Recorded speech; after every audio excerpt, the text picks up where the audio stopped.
झुरळ ही अराजकाची सेना, मुख्यमंत्री देवेंद्र फडणवीस यांची सीजेपीवर टीका.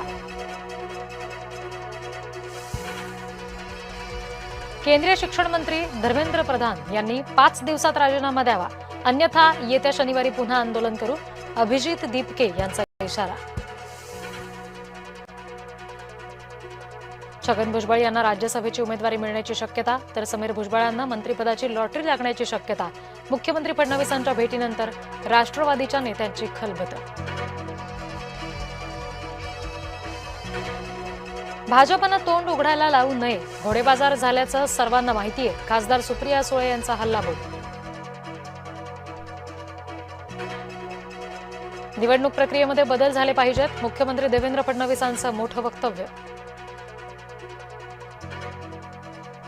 माणसं पैशांपेक्षा प्रेमानंच जिंकता येतात, सुप्रिया सुळे यांना फडणवीसांनी सुनावलं. मुंबई मनपातील टेंडरवरून वादाची ठिणगी, मनमानी करणाऱ्या अधिकाऱ्यांना जागा दाखवू, मुंबई भाजपा अध्यक्ष अमित साटम यांचा इशारा. सरकार जरांगेंच्या मागण्यांपुढे झुकलंय, हाकेंचा हल्लाबोल. ओबीसींसाठी निधी नसताना मराठ्यांसाठी योजनांचा वर्षाव का, हाकेंचा सवाल.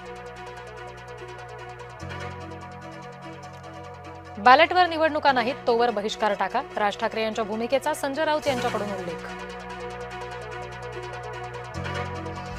बाळ मानेंचं स्टेटस सलग दुसऱ्या दिवशी चर्चेत, काळ हा खूप मोठा शिक्षक आहे, असं बाळ मानेंचं स्टेटस. मानेंच्या स्टेटसचा रोख नेमका कुणाकडे, याची चर्चा. नवी मुंबई विमानतळाला दिबा पाटील यांचं नाव द्यायला हवं, पाठपुरावा करून विमानतळाचं नामकरण करू, नवी मुंबईमध्ये देवेंद्र फडणवीस यांचं आश्वासन.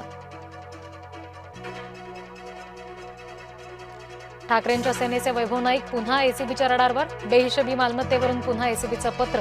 रत्नागिरी एसीबीकडून कणकवली नगरपंचायतीला पत्र. विधान परिषदेचं राजकारण वेश्येला लाजवणारं, आम्ही उभे केलेले उमेदवार विकले गेले, विजय वडेट्टीवार यांचं विधान.